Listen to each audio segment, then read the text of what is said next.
મિત્રો, છોટાઉદેપુર જિલ્લાના ક્વાંટમાં રહેતો 27 વર્ષીય હરિનાથ હસમુખ રાઠવા નામનો યુવક એક ફૂડ ડિલિવરી કંપનીમાં નોકરી કરે છે। રવિવારે તે તેની બાઇક પર જઈ રહ્યો હતો।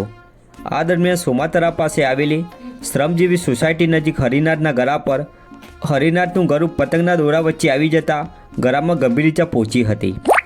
ઘટના બાદ સ્થાનિકો ઘટના સ્થળે આવી ગયા હતા અને હરિનાથને તાત્કાલિક સયાજી હોસ્પિટલમાં લઈ જવામાં આવ્યો હતો। જોકે ફરજ પર હાજર તબીબે તેને મૃત જાહેર કરતાં કપુરાઈ પોલીસે મૃતદેહનો કબજો મેળવીને પોસ્ટમોર્ટમ માટે ખસેડ્યો હતો અને હાલમાં પોલીસ તપાસ કરી રહી છે કે પતંગનો દોરો ચાઇનીઝ હતો કે કેમ। મિત્રો, યુવકને 4 વર્ષની છોકરી છે અને 4 મહિનાનો છોકરો છે, ત્યારે પરિવારમાં એક જ કમાનાર હોવાને કારણે પરિવારે મોભીની છત્રછાયા ગુમાવી છે।